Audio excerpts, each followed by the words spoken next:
So I apologize. I had been remiss in filming, working, etc. in the lab.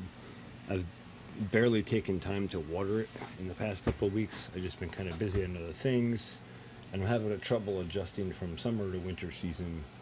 And I'm doing a bunch of cleaning and organizing and sorting and setting up my studio set up a little bit better. So that's taking a lot of time and energy.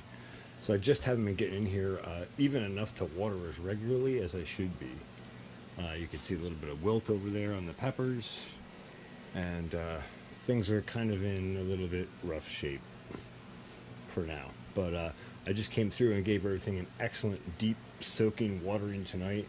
And tomorrow, the next day, I'm going to come back in here with some Kiss Organics amendment and put down some dry amendment, and I'll probably dig up some advancing eco agriculture nutrients of some sort, maybe some Sea Shield or something, and put a little bit of that down and kind of just give them a little bit of vitality back. And I might put an inoculant down also.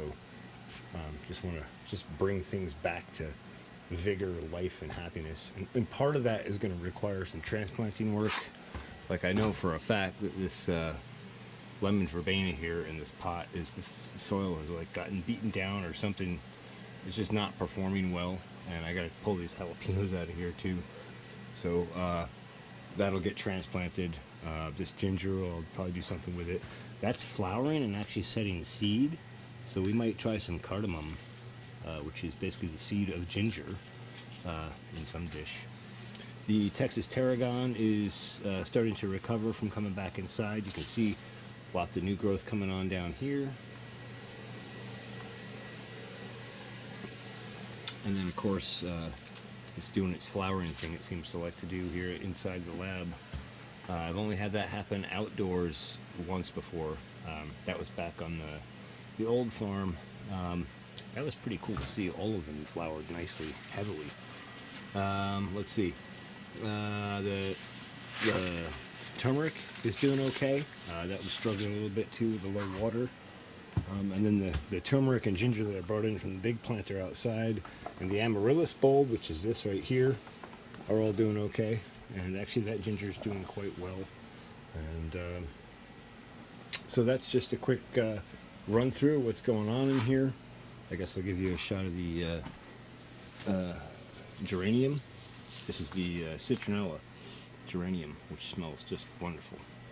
Actually, my friend Marty saw my grow lab here yesterday or the day before, and he took a leaf with him. He was very much enjoying that smell. The lemon tree is kind of hanging in there, growing some green on it, but it's also struggling with my lack of watering and such. Same with the tomato that I brought back from the farm, although it has done very well considering how dry that thing has been. Every time I've come in here to check water on this thing and I lift that planter, it's like paperweight light. I've had to soak it and then come back and soak it again after it absorbs, and it still drinks all that up. So it's growing like crazy. I'll probably give that a prune in the combination along with a proper feed, and I might try to give it some more soil space. I got to see how I can negotiate that. Anyway, and then the rosemary up here is all doing pretty well, despite my lack of watering also. So overall, things are well in here.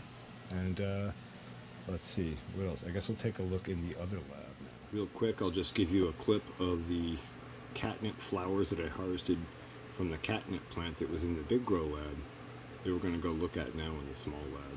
So it's pretty. So here we are back in the little grow lab under the Spectrum X. And I cleaned this humidifier out the other day and got that all cleaned up and working. There you go. And I refilled the humidifier barrel that feeds both of the humidifier barrels. If you haven't seen that video, go back and check it out. It's under controlled grow environments here on my channel. And then the ginger, the side-by-side Control versus Rooted Leaf Agritech. It looks like the Rooted Leaf Agritech is starting to pull ahead a little bit.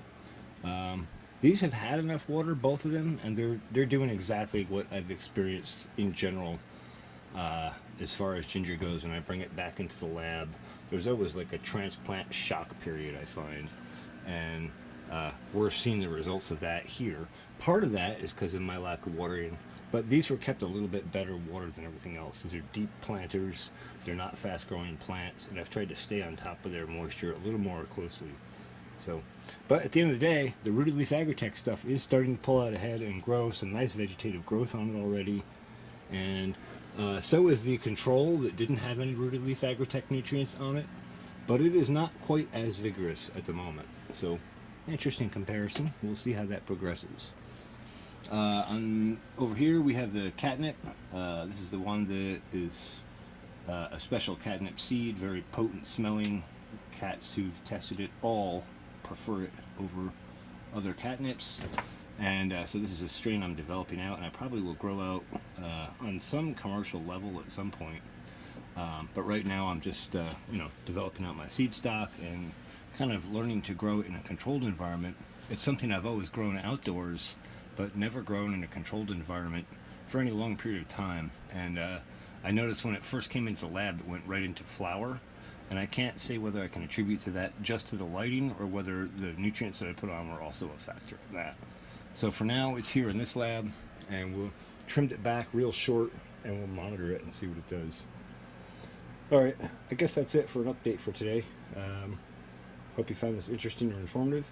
If you have questions or comments, please do so down below. Don't forget to like, share, subscribe. Thanks for watching the Pharmacy Seeds Network. And remember, you always reap what you sow.